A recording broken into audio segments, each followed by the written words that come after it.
like a superhero with all the powers of Brother Nero. Got that broken brilliance. Once you die inside, then it all starts to make sense. I'm kinda like a superhero with all the powers of Brother Nero. Got that broken brilliance. Once you die inside, then it all starts to make sense. I've been laying in the dark with a broken heart, waking up my mind when the nighttime starts. Stay woke in the night with a broken heart. Get broke like Matt and tear the track apart.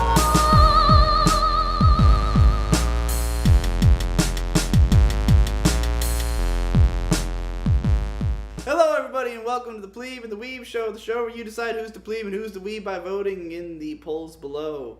I'm joined by... Endless Jess, stronger than death. Yeah. and Senior Benjamin Saint. Yeah, gardening. And we're going to talk about something unorthodox for this show. The Broken Matt Saga of professional wrestling. Is it really, though? Does this show have a structure at this point? Yeah, is there an orthodox? We've filmed like 10 episodes this season, and they've all been completely different, completely psychotic, and completely retarded. Well, what's different about this one from my perspective is that this is an ongoing thing, possibly will be for... Forever, possibly. Yeah, and in a way... That's the glory of wrestling. It's eternal continuity. Yeah, in a way there is no real beginning to this. I mean, the Broken Matt Saga... Are you talking about Broken Matt or Pleeb and the Weeb? Broken Matt. Either or, I suppose. Yeah. Well, the Broken Matt Saga, in a way, there's no clearly demarked beginning, though this saga, it does seem to have had, like... easily. We did seem to have watched, like, a sort of... It seemed like a season finale when he had the kid. Yeah. The gender.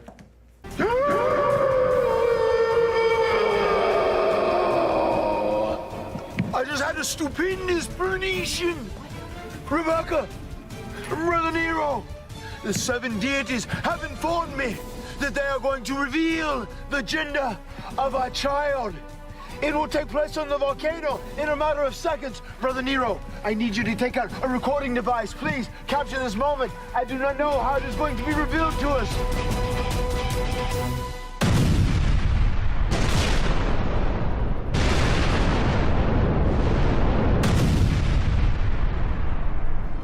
It's a boy! Oh, yes! King Maxwell! He has a brother!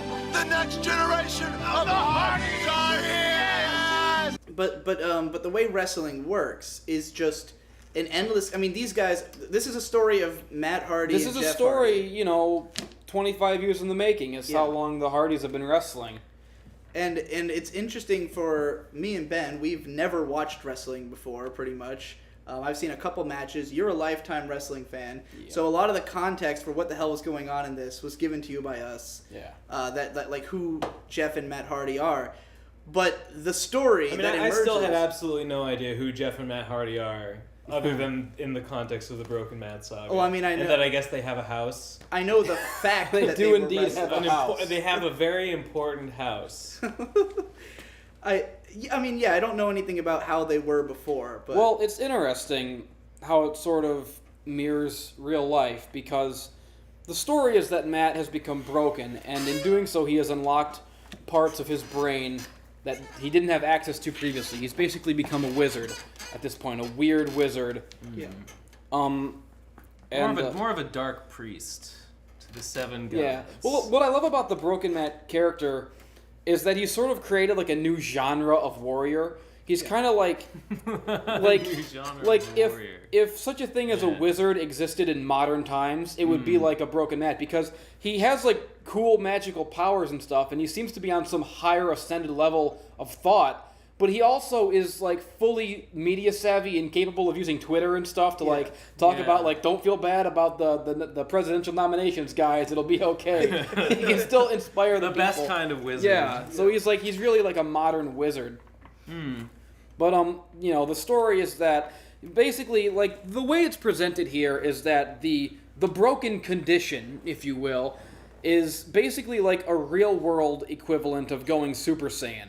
When life has beaten you down and pushed you past your breaking point, and you finally just totally stop giving a fuck it unlocks your true potential, which is true of life, really. When you stop giving a fuck, that's when you achieve your potential, and that's what the story is. It's presented much more fantastically in this fictional narrative, but it sort of mirrors the real life story of Matt Hardy in a way, because Matt Hardy and Jeff Hardy broke into wrestling in the late 90s. They became huge superstars with their tag team antics, jumping off of ladders and whatnot.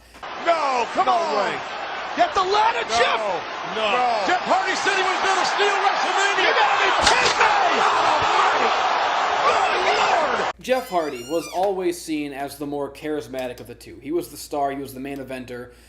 After they broke up, you know, Matt was sort of shuffled around the mid-card for a long time. He's got that lantern jaw. Lantern jaw? He does have a lantern jaw. More than Matt does. It's true. He is very popular with the ladies. Jeff Hardy, women have always flocked to Jeff. But Matt, you know, he's always been seen as like the less charismatic one, the kind of normal one, while Jeff rises to superstardom. And plus, Matt's had a lot of like weird public personal drama in his life, and he was very much seen before all this as washed up or on his way out. He's like 40 now. He's not quite as spry. Senor Benjamin, could you get this foot away from me? Oh, that is I really am quite gross. disgusted. That is fucking gross. You guys can't see. I got my fucking foot over here. I got my fucking foot on screen. Every time I look at Just for a Jesse second. telling me this beautiful story, I see this grotesque abomination. I know we're all Guilty as broken, but that's no reason to not wear shoes, Yeah. you sick monster man. I could have worn shoes if I wanted to. Where even was I? You're talking about Matt is in his 40s, On his washed way up. out. Yeah, the perception was that, you know, he's on his way out and he was never like the main Hardy anyways. But, you know, just like in the narrative, I guess that is, he stopped giving a fuck, and he really did unlock his true potential as a performer finally, and he's doing something that no one's done before. He's kind of legitimately revolutionizing wrestling. Yeah, and is aware of that at this point. Yeah. I think. He's starting to. So to explain, There was a lot of pointed commentary in that finale. Yeah. to explain to anyone who has no idea what any of this is, it's a wrestling storyline, but most of it really takes place as like a YouTube series, essentially. It's like if a really rich, famous wrestler decided to dedicate their money and time to creating a wrestling story in their own house with a lot of amateur filmmaking equipment and techniques, and created all their own characters and all their own stuff, and that somehow got more popular than the actual wrestling show It's that they're really on. the spark that I think pro wrestling has needed for a long time, because it's been kind of in a down. And in 2016, all over the world, in every promotion, was a great year for pro wrestling, and I think this was really like the forefront, sort of the harbinger of all that, because I mean, the Broken Brilliance, it really did bestow him not only with, you know, knowledge of the arcane arts, but also like with this knowledge, like this media savviness of finally being able to have wrestling take advantage of like YouTube and social media and presenting it in a whole new way. Really taking advantage of like the self-awareness aspect of wrestling and the, hey, this is a fake silly fighting show. Let's take full advantage of it. The audience knows it's a fake silly fighting show. We know it. Yeah. Let's just have fun and present a crazy fucking party, basically. like- It's a party. Like what It's a Hardy party. what people like us never would have understood about wrestling until Jesse, you know, taught us a lot about it, is that it's all about the narratives. It's all about these storylines, these characters, what they mean, what they're doing. Wrestling Isn't Wrestling is also a video that explains this very well from our buddy Max Landis. He's our buddy now. He's our buddy, We're yeah. friends. Yeah, yeah. We all know him. But I kind of feel like that's true, so that's why I'm laughing about it. But so Do you think that Max Landis acquired the broken condition and that's when he made his hair all retarded and rainbowy? probably. I'm not crazy. I discovered something. I'm not crazy. So yeah, like we've learned that wrestling's about these characters and these narratives, and that like the idea of the actual sporting event is mostly just like an excuse to watch these people clash heads, you know, at midpoints in their story, and like the excitement is not usually as much about the athleticism of what's happening, though sometimes that can be exciting, but about, seeing who's going to win in this match for the ages. And the Hardys have completely embraced that by making really interesting, weird characters and going completely out there with the idea of reality. Just balls deep with the fictional aspect of it. I like how he gets his whole real life family, including his like infant child, to like be a part of the story and like act in the He even sired a new child as part of the storyline.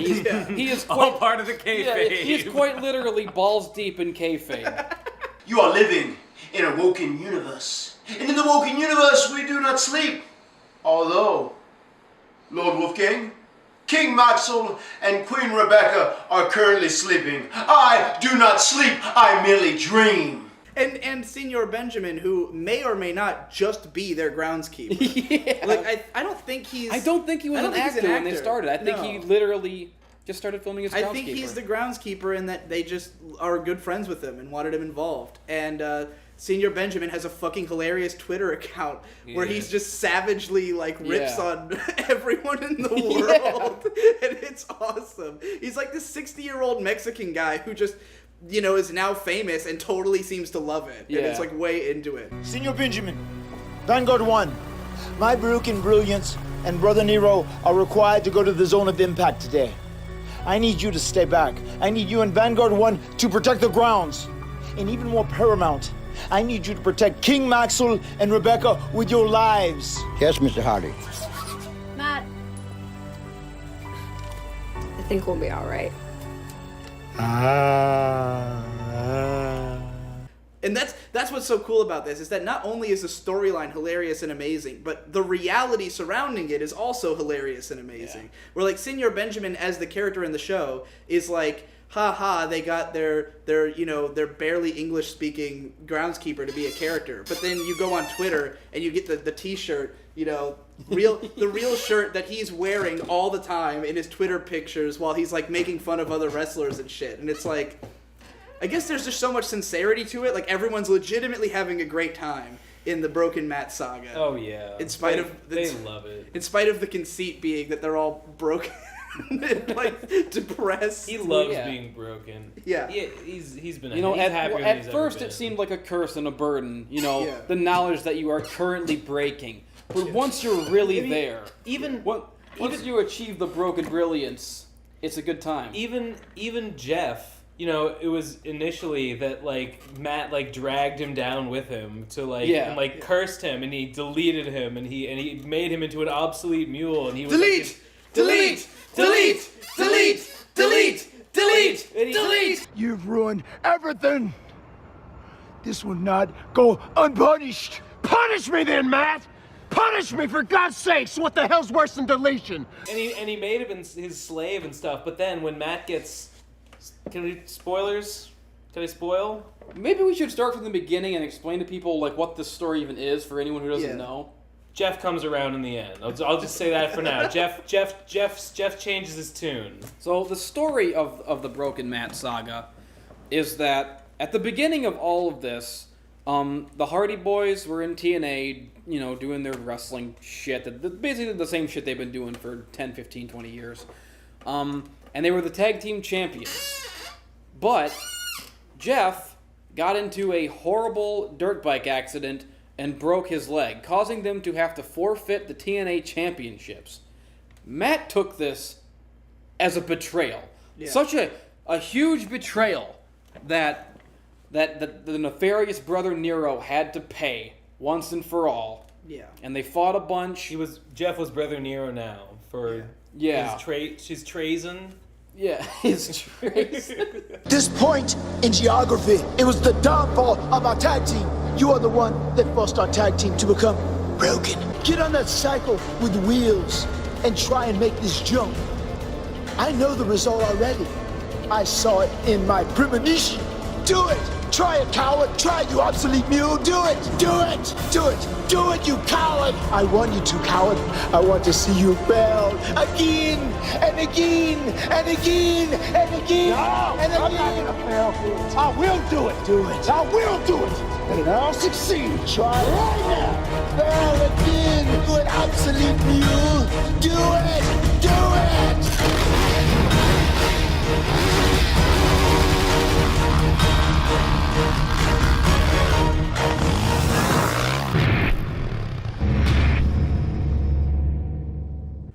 So yeah, it's as far as I know. I mean, that's pretty much the whole story. Yeah. It's just that as time goes on, this betrayal of Jeff getting into a bike accident, yeah, caused Matt to spiral into oblivion. It's this interesting, like, multiphasic, like, thing that happens, because at the beginning, it's just that, like, Matt is accusing Jeff of something, and then he starts slipping in weird ways of talking, and then he starts dressing a little different, and then he starts talking about being broken, and then suddenly he's, like, dressed like this, and shouting about the broken brilliance and Brother Nero and all this stuff, and it's like, they really sell you on this descent. Yeah. Like, it's not all at once. It's not like he just when breaks it and first it's different. started happening, because Matt Hardy has, like, a history of, like, kind of weird personal drama and, like, kind of having mental breakdowns.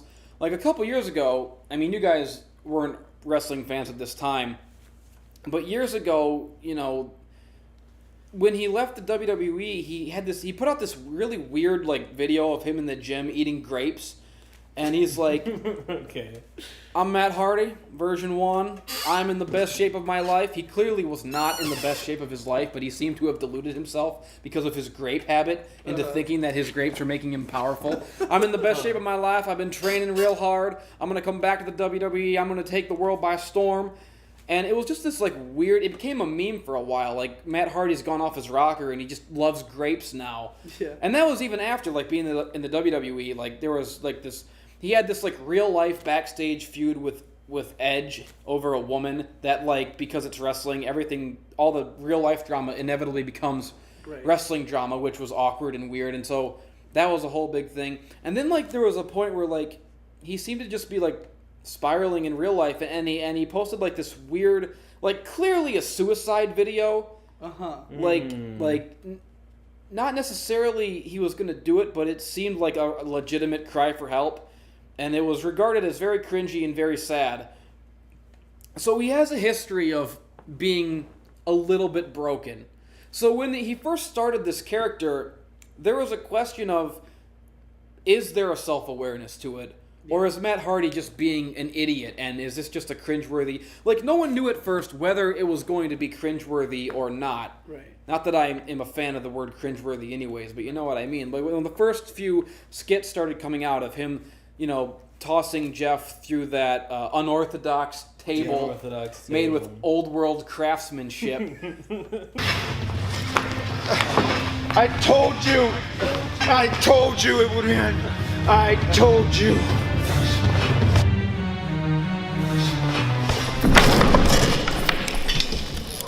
When that first video came out, there was a lot of people seeing it as, well, this is really fucking stupid. Matt Hardy he's gone crazy again and made a dumb video that sucks. Well, part of it is also that in that one in particular, the film work and editing is awful. Yeah. Like, I mean, all throughout the Broken Matt saga, you can tell this is like, you know, a home crew. He may or may not be editing these himself. You can see Sony Vegas open on his computer in this shot. We saw Vegas on the computer, which is what we all use to edit our videos. So at the beginning, everybody was making fun of it, but Matt, in a true flash of broken brilliance, he went with it, and he went even farther with it to sort of, you know, if you think this is cringeworthy, I'm gonna embrace the cringeworthiness and make it hilarious and awesome and cool and legitimately cool. It's not cringeworthy at all because he's gone so far with it. Yeah, and I want us to... It's important that we sell you guys because you had already sold us before we watched it. So, like, if I had just seen that first video in isolation, I probably also would have been like, well, this isn't going anywhere interesting. It's a little overlong and overly dramatic and weird. But then as it goes... this just gets so fun and so interesting. And we knew about some of the things, like the other characters who will be introduced.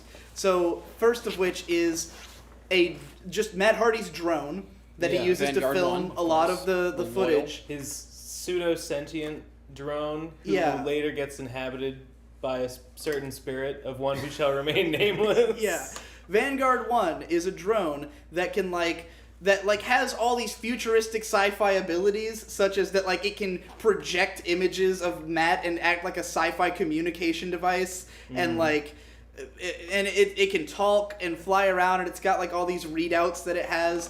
And this thing, You know what else it has? A drinking problem. It does have a drinking problem, as in a recent development. How do you like my coquito? You're drinking too much. That's the thing. It's not just that it's a drone that has a goofy name and shows up. It's that it's consistently used as a character, and now it's got arcs. It has clearly a a fucking sentient arc. being. It's part of the family. Vanguard! Vanguard! I need you here at this dark hour. I need you here to help me find Senor Benjamin. Vanguard.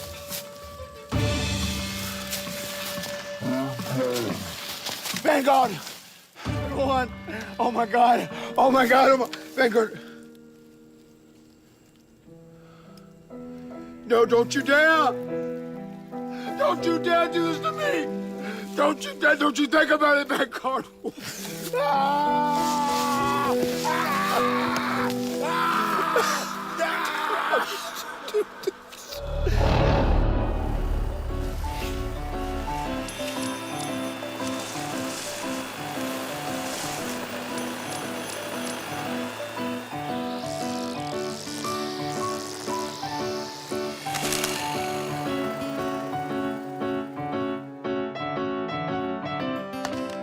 Jaja, te gané, pendejo.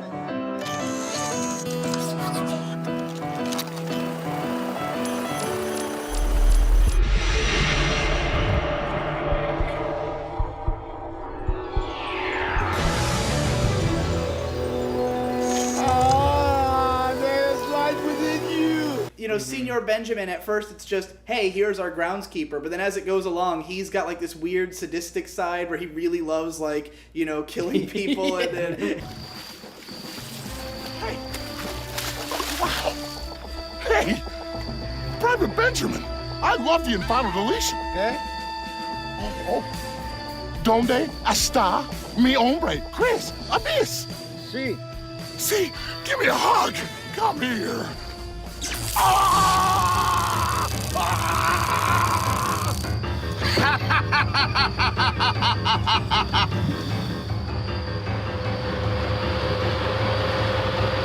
Senior Benjamin got really into digging those graves for decay. Yeah. Senior Benjamin is a complete sadist. Yeah. And probably an evil person, He was just but only his employment under Mr. Hardy is what keeps him in check. Yeah. Otherwise, he would be a monster.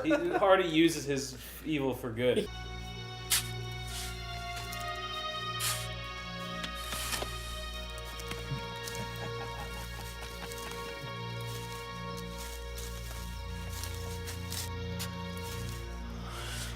What do you think you're doing, old man? Estoy cavando la tumba de ustedes, amigo. What are you gonna do about it, senor?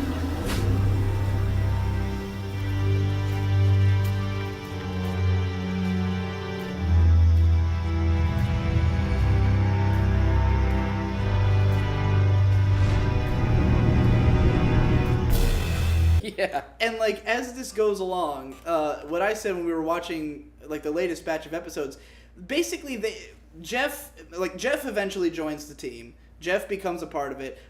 There's this huge fight. Jeff and Matt have a big fight because Matt's trying to make Jeff obsolete, and this is where things really get ramped up. Obsolete? Is there anything to explain? Is there an explanation? Well, Matt's obsolete, delete, obsolete, delete, obsolete. Well, Matt's original beef with Jeff was that Jeff has always been a notorious spot monkey. Yeah. Which is a wrestling term for... It's sort of a derogatory term for, the newer generation of high-flying wrestlers who were influenced a lot by Jeff Hardy's antics. It's more about big, like, oh my god moments of jumping off ladders, and it's dangerous.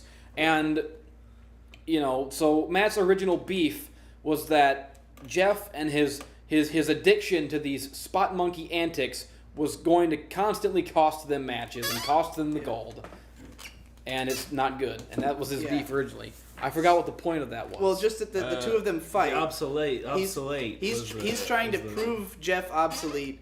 They have a big fight on the Hardy compound, and this is where stuff really gets ramped up, because we've had videos on at Hardy's house, which is this big mansion in the middle of fucking nowhere, North Carolina. Like videos with him and his family and his stuff. Yeah. And at first it's just introducing all these characters and stuff, but then there's this big 20-minute match that they have spanning the whole compound, where Matt Hardy fucking starts shooting fireworks at Jeff, and Matt that gets reversed. Matt hides behind a dilapidated boat in order to deflect the fireworks, and the dilapidated boat he names Skarsgård, and now it's his friend, and he talks to the boat, and the boat's a fucking character, possibly also sentient. And again, these are not, you know, two guys in a ring fighting. These are like short films. Yeah. Just shot at his house. Yeah, in his yard. With, like, you know, stage lighting and shit, and it's all out.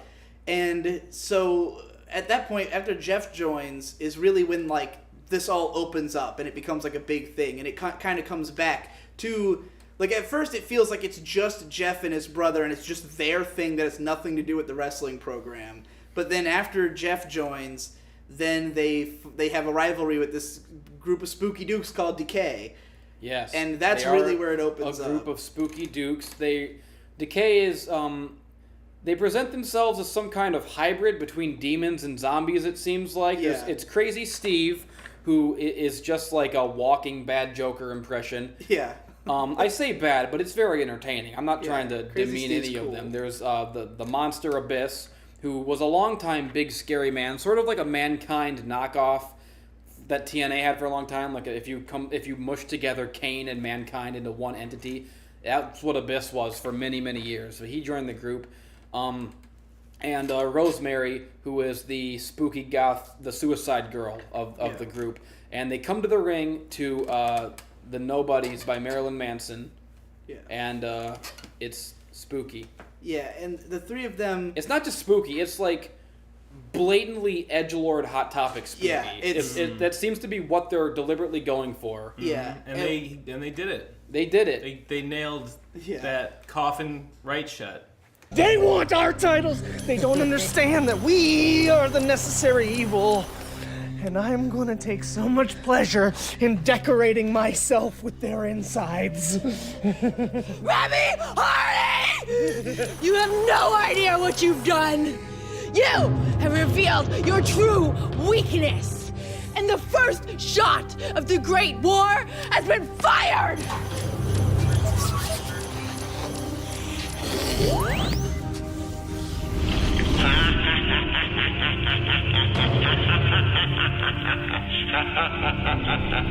But when they first showed up, we kind of hated them. Yeah, well, it's corny at first, but I mean, as they... Because they become such a big part of the series, they eventually become endearing. It is very corny, and it's very kind of teenagery, Hot Topic-y, but because they commit to it so much, all three of them are really good performers, and they're really committing to it. And it works so well in this narrative. Like, of course...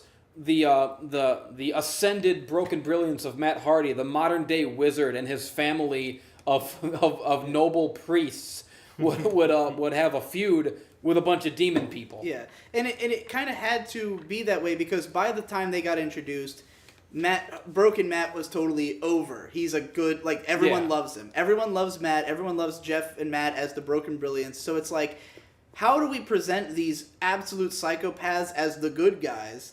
The only way to do that is to have even badder bad guys. The scariest, evilest guys on the planet. And that way, that, you know, it doesn't interrupt. Like, because if they fought guys who were good guys, then everyone would just cheer for Matt and his team. Exactly. It would look stupid, which is what the WWE That's what the WWE always fucking does. Yeah. They have bad guys who are cooler than the good guys, and it never works, and they never learn. No. And so, in this case, they fought Decay, and it was great. And then that eventually leads up to another big event piece. The Great and War, that's sort of how this saga keeps going, is that there's a lot of build up to these big event videos. It's primarily told because Impact Wrestling is a weekly show with weekly wrestling, And there is weekly matches, but the weekly matches aren't all that important to it. Yeah. It's mostly the story is told in these vignettes that come up once a week on the shows, leading to sort of big short films. Yeah. One of which is fucking long. The latest one, big event one is really long. And you can tell that they're gaining more and more power and credibility and being able to do, bigger and bigger stuff. And like as it goes along, you get this sense that they're all having so much fucking fun with it. And I really compared them to the Addams Family at some point. Yeah. Where it's like the whole fucking family is in on this. And they're just having such a good time and really loving it. And they're just so endearing. I love all of them. Like, I'd watch them do anything. Yeah.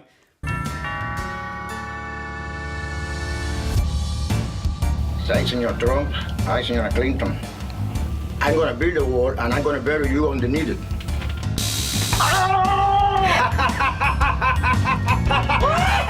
Well, the action out here so rolling man said you done truck an elephant.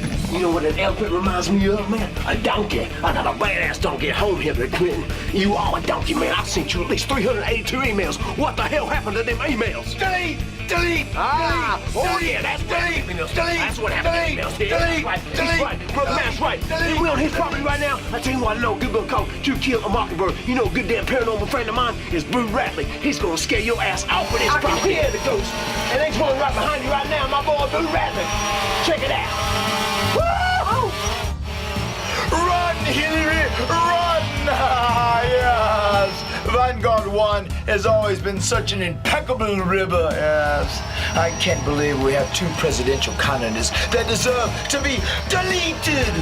And in the middle of this happening, there's all these little micro things that are also happening. There's little micro narratives, like little running gags and is cool. Memes, quotes. They have one of the best things about this series is stuff like the delete, which is just like a gesture and slogan they made up. And at first, it's just something that Matt says every once in a while, but then eventually the crowd catches on, and now if they do it, the whole crowd is delete. It's really the gift that keeps on giving. Everything becomes a catchphrase. Everything becomes a meme because everything that comes out of his mouth is so fun to repeat and laugh about.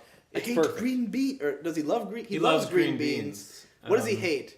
Mustard. He hates mustard. Loves green beans. That's a nod to continuity, which is one of my favorite things about wrestling. Is that there's just decades and decades of continuity. That's a little nod to like his run on SmackDown 15, 20 years ago when he was Matt Hardy version 1, and he would come to the ring and there would be Matt facts on the side of his name, and one of the Matt facts was Matt strongly dislikes mustard, and he brought that back. Yeah, he still hates mustard. Continuity-wise, there's a thing in this series where Matt has all these magical abilities, or he has all these... the Lake of Reincarnation. Matt discovers or invents or like whatever the Lake of Reincarnation, and like when a character gets thrown into the Lake of Reincarnation, they sometimes just come out as a different version of themselves. I will lift you out of this chair with wheels, and I will walk you into the Lake of Reincarnation. I will ask the 7 deities to regenerate your mortal body. Regenerate! Brother Nero! Regenerate!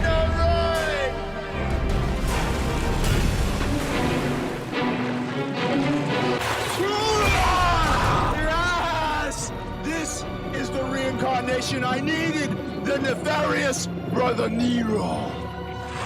Decay! I will render you obsolete! Obsolete! Delete! Obsolete! Delete! Obsolete! Delete! Obsolete! Sometimes as like a prior gimmick or an older version of the characters, if it's a wrestler with a lot of history. Yeah. In Jeff Hardy's case, he keeps inventing new people. Yeah. Like Jeff went in there. He came out as like evil 2010 Jeff Hardy. Then he came out as Willow, which is his other alter ego. Then he came out as like a whole new character called Itchweed. Well, JB, we first saw him, Itchweed with 3 E's, and Hardy Halloween. And tonight he makes his in-ring debut. Was that from the lake? Was it? No, Itchweed just shows up in the middle of the Abyss match, or the No, because someone douses him with lake water during a match. Oh yeah, he takes a bucket of the Lake of Reincarnation water to a match and splashes That's him not the with first time he showed up, though. No, That was the but I second time. believe the first time was also that. Okay, They often take a bucket of Reincarnation Lake water with them to their matches, just in case someone needs to become another person, like my hero, Pistachio Disguisey. Yeah. Wait, who's Pistachio Disguisey? Dana Carvey, the Master of Disguise. Don't know. There's no one... Oh, the movie. Yeah. That movie that is critically panned and I never saw. Well, it's a masterpiece. Could be. Hey, Ben. What? Am I not turtly enough for the Turtle Club? Turtle, turtle.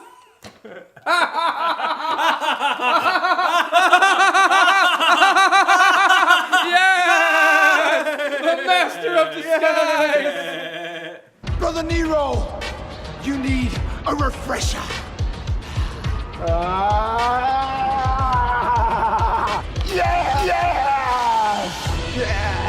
Antichrist! Yes! Good night, boss businessman.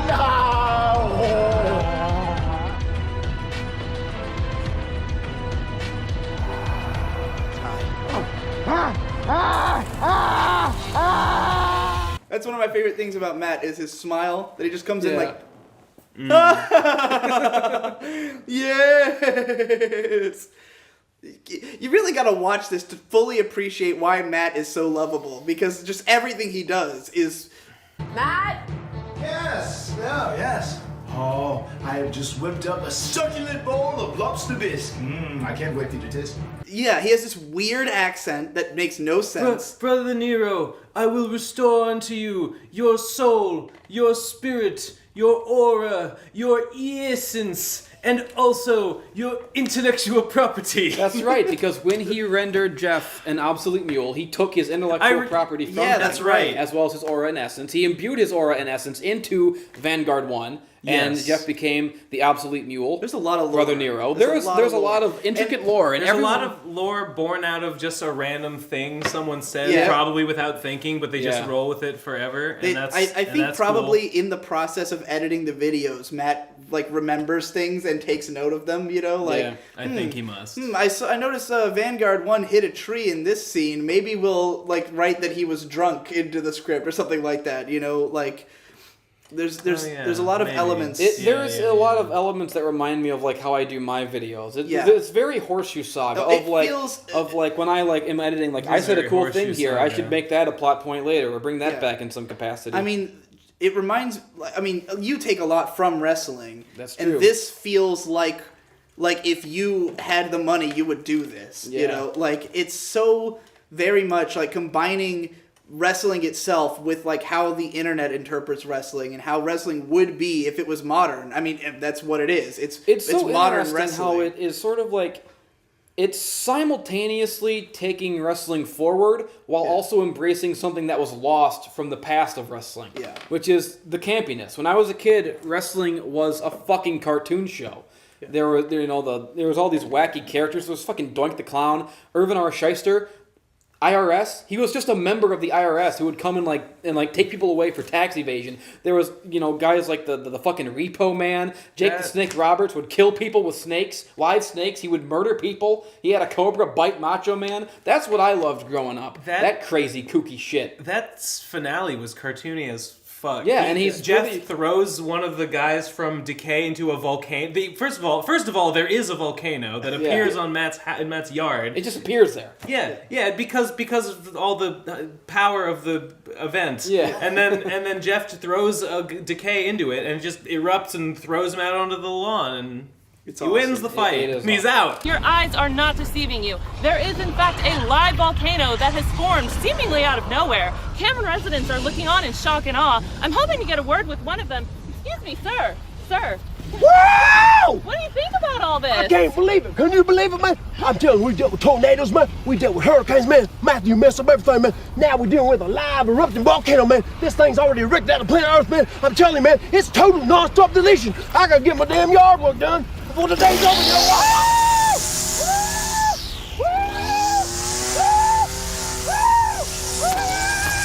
So they're simultaneously bringing back that element of fantasy and color and campiness that has sort of been lost in wrestling for a long time, while at the same time, he really is sort of like on the vanguard of a new era of wrestling. He's really kind of revolutionizing how we watch it, because wrestling is changing in such a way whereas people are...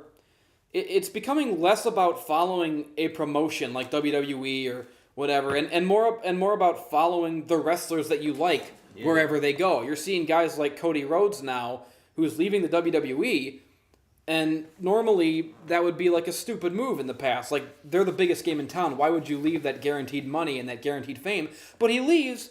It's the internet age now. Everyone knows where Cody is at all times. You can see all of his matches, whether he's in Ring of Honor or New Japan Pro Wrestling. Wrestling now is becoming more about just following the guys that you like, and Matt is clearly aware of that, and he's sort of a little bit responsible for it, and it's beautiful and amazing. And he's quickly taking advantage of it and bragging about it. Broken Hearties have established without a shadow of a doubt that we are the greatest tag team in all of space and time.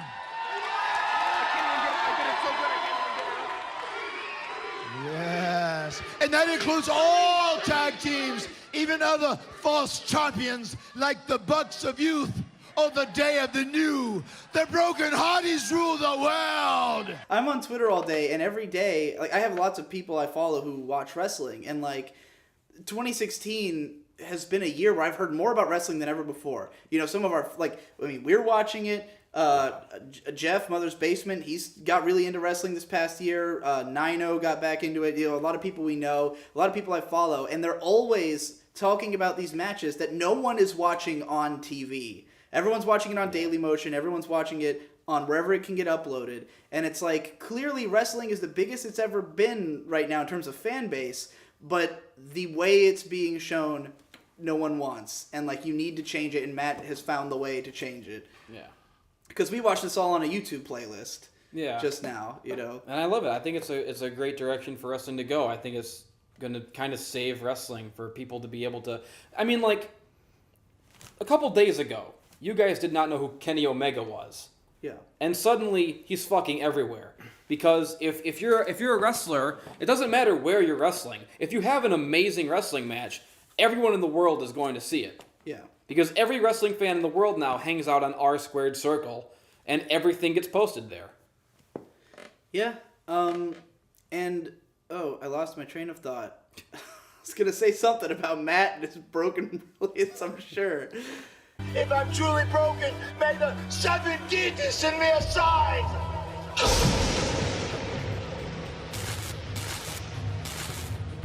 Oh my God, Matt! Matt, are you okay? Yes. I am broken.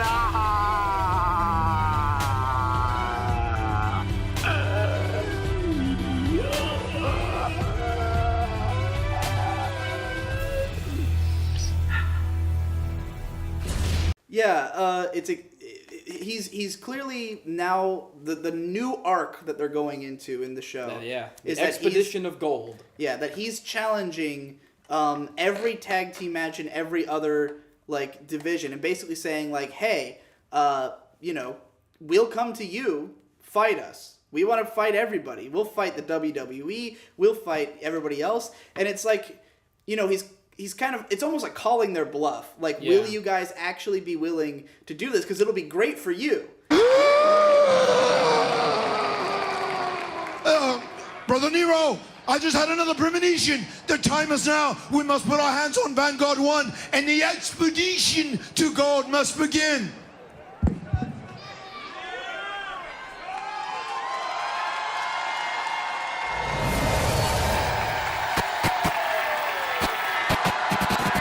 If Broken Matt comes knocking on Vince's door, and he's got like 5 tag team belts around his chest from all over the world, how the fuck could any promoter say no to that? Yeah, exactly. And That's obviously what he's trying to do, and he's made it very clear in the last few videos that this is like on some level about sending a message, and about changing wrestling, and like saying he kept saying like no promotion could do this, no one could make this match happen. About his last TNA match, it's TNA, right? Did I say it wrong? Yeah, it is TNA. TNA Impact Wrestling. It's got like 3 different names. No one because the company is constantly on the verge of bankruptcy and always trying to reinvent itself. Right. Wait a minute.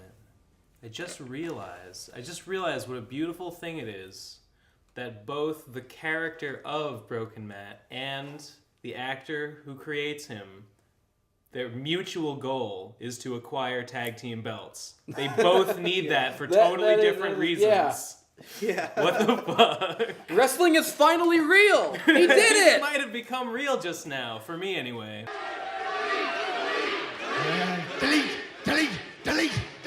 Delete. Oh, Brother Nero, maybe we should take a second and have a remembrance. Maybe you could sing a eulogy. Or maybe you have a dirge you could sing in remembrance of Decay. Broken creatures, please sing with me. They'll fade away and classify themselves as obsolete. Obsolete! They'll fade away and classify themselves as obsolete. Obsolete!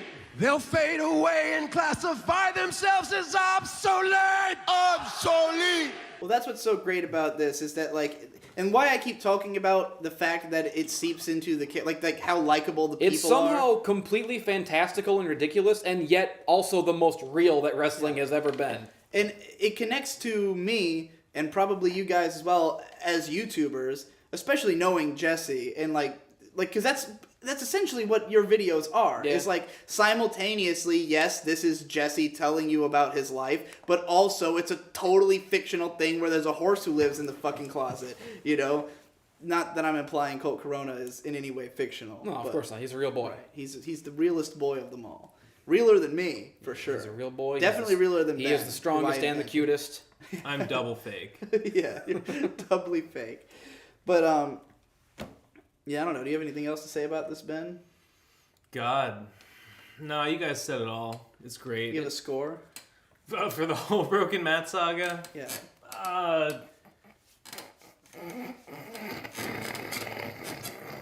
I scoff. I scoff at the suggestion.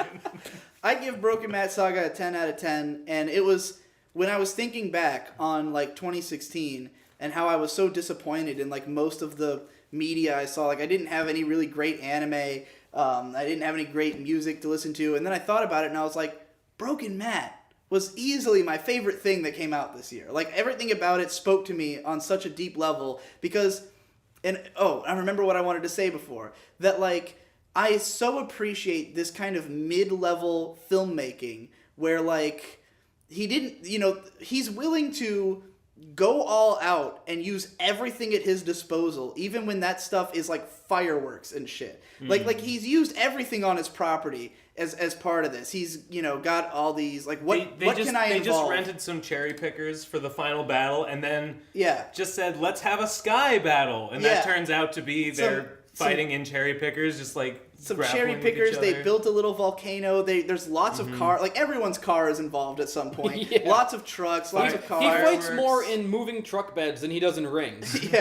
There's just so much stuff, and because because they're embracing the idea that like this is obviously it's a cartoon, they can have something like just a tub that says Lake of Reincarnation on it, and it's just a tub full of water. But if it gets thrown on someone, that's important to the story. And I really love that kind of stuff because that's the kind of shit that I used to try to do with like Project Awesomeness and shit, where it's like if you have a toy gun, you don't have a real gun, but in the context of the story, that toy gun shoots a little shitty laser beam, and it's a real gun.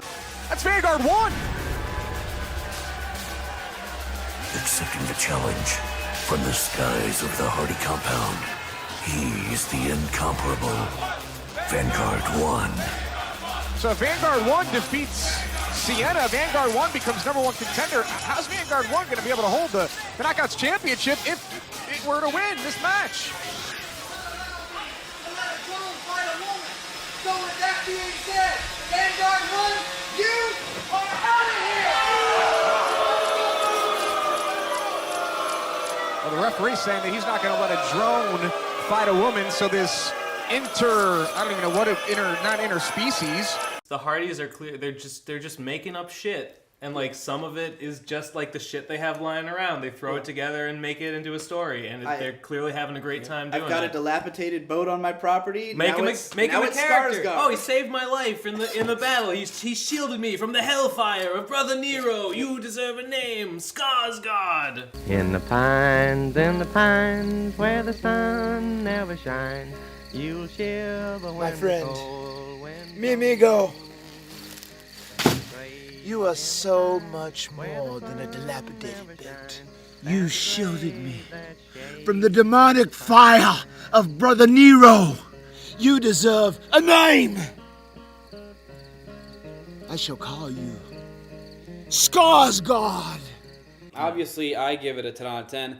And, you know, how fitting that we would wrap up Season 2 of the Pleeb and the Weeb on the Broken Matt saga, because we just got done, or are almost done, with this thing we do called RadCon, where we have 1 million guys under this roof all trying to make videos and be entertaining and do all this creative shit. And, you know, I came here to this particular RadCon already in sort of a bad mood, kind of like at my wit's end and depressed about my life, sort of broken myself. Yeah. And I feel like, you know, as entertainers, it can be hard to turn it on and keep it turned on for such an extended period of time. It's sort of soul-crushing. It sort of breaks you even more. So I feel like every day that's gone by, I've just been becoming, even since I've been here, as fun as you guys are, just becoming more and more broken every single day. And all of us, really, because it's so stressful and taxing to have everyone here.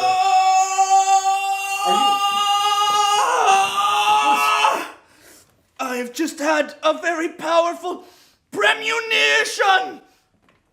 I have been told by the 7 deities that if we truly wish to decide who is the plebe and who is the weeb, we must fight for the title. I don't know about fighting. That seems kind of dangerous.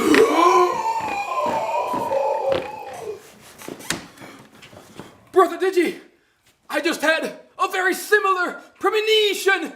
We must do battle. Yes. On the grounds of Castle Collins. Let us have a very honorable fight. I look. Oh my God! It's a final left goal!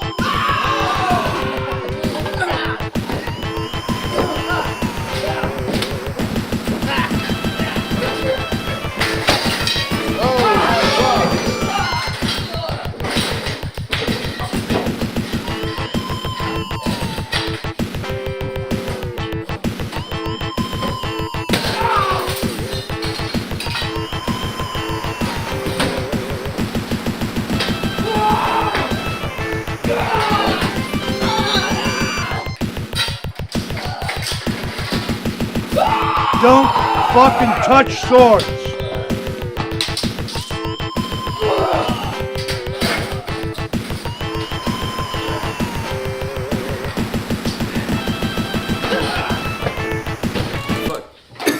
Wait, what's my motivation in this?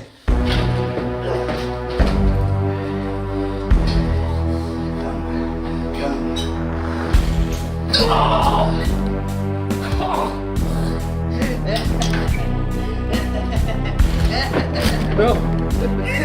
No! No!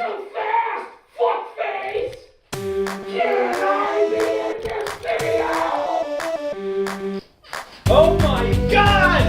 It's all Corona!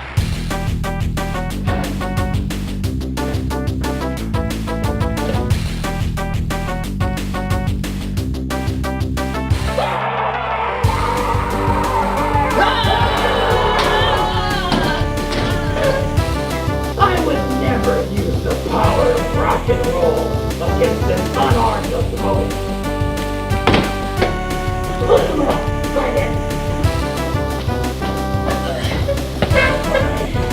I'll fight you unarmed. Colt Corona. Motherfucker!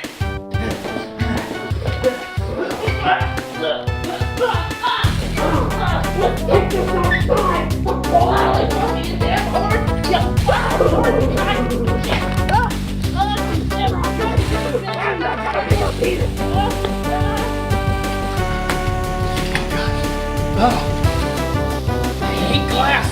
I told everyone I hate class. God damn it.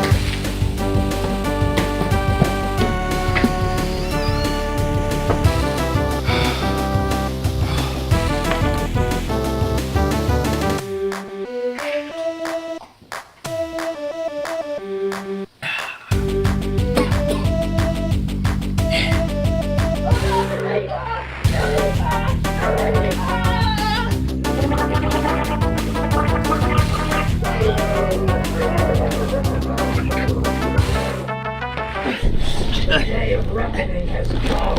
I'm gonna fuck you in the ass and make you humble. Oh my god! Alien boy!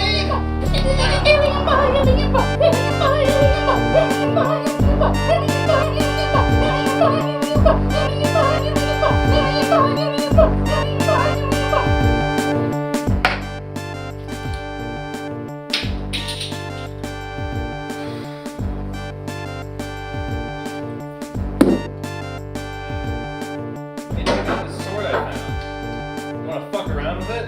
Yeah!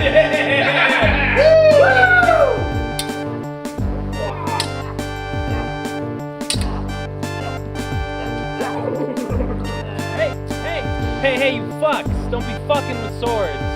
I fucked with a sword, and I put my eye out. Okay, I mean, this is smart. I guess it's not that safe. I'm a good boy. I'm getting the fuck out of here. Beer, the source of my strength.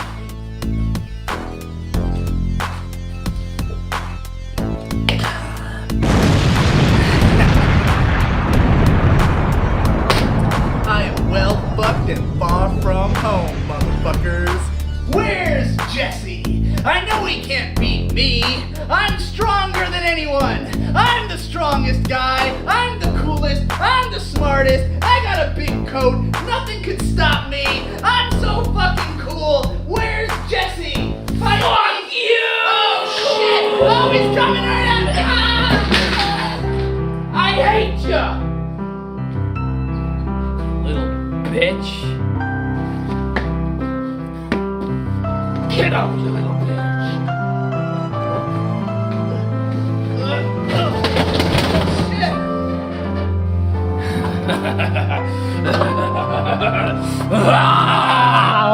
If the gods could build me a ladder to the heavens, I'd climb to the top and drop a big elbow on the world! Fuck you!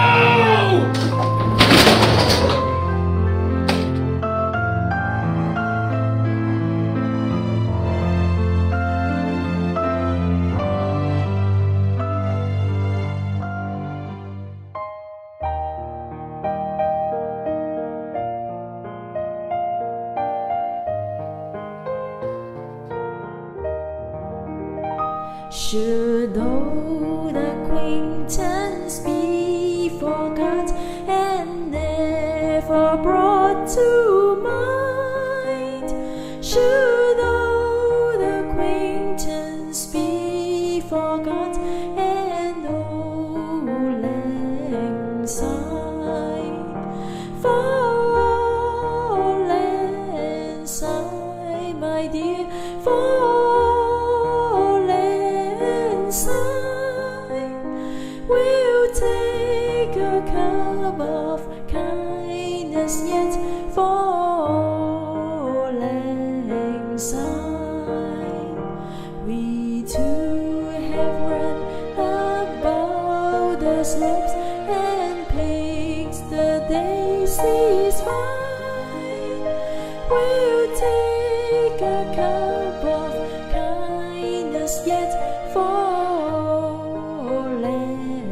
side, falling side, my dear, falling side. We'll take a cup of kindness yet, falling side. Should old acquaintance be forgot and never brought to mind. Should old acquaintance be forgot and old lang syne? For lang syne, my dear, for lang syne, we'll take a cup of kindness yet for lang syne.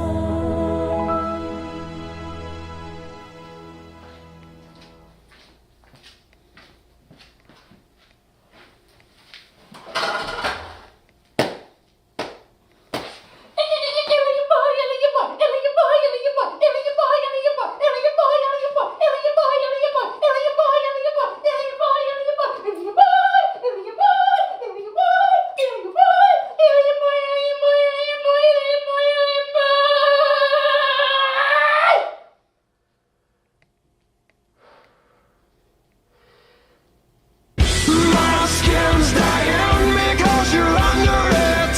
I'm done lying to myself for this, for all the wonder in believing that it's making me weak. I'll fade away and classify myself as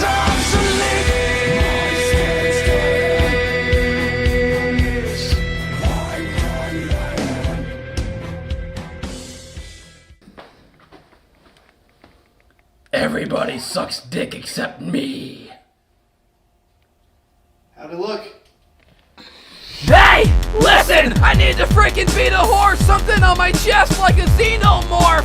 I got some kind of alien demon inside of me, that's why I'm up at 3 a.m. screaming on a Shido beat. I dwell below, but I think I know a better spell to break out in my broken condition and build a better hell. My bacon is breaking, but who to blame? Well, I will never tell. This hand boy's gone to the nether realm. I've been laying in the dark with a broken heart, waking up my mind when the nighttime starts. Stay woke in the night with a broken heart, get broke like Matt and tear the track apart. I'm a historian, decrepit and hoary, but never boring in my emporium, pouring over lore with a 40. I got inglorious stories all sorted into categories. Here's a revelatory, masturbatory allegory. Picture the Nordhaus dunes in a hurricane, lightning shooting through the moon, Malibu rum rain. Now you have a picture of the image in my brain. Come and sit with me, brothers and sisters, and I'll explain. I've been given this vision, my lungs are filling with rhythm, and when I'm spitting, I'm choking on woken wisdom like cinnamon. Got a symptom of pimping, a sinking hole in me, controlling me. That's why I'm always limping, thinking, drinking, and ornery. I got all of this magic in me, but no school bus, and I got all these teeth and no toothbrush.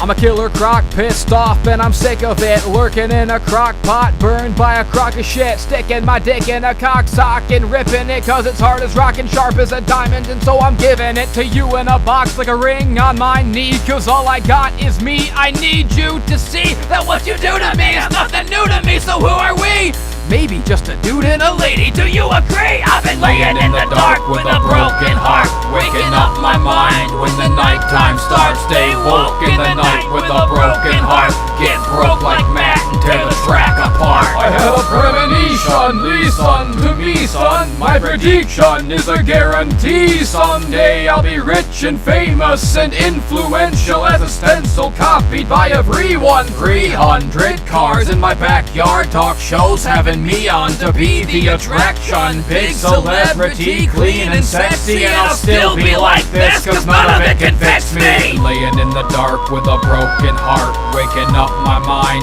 when the nighttime starts. Stay woke in the night with a broken heart, get broke like Matt and tear the track apart.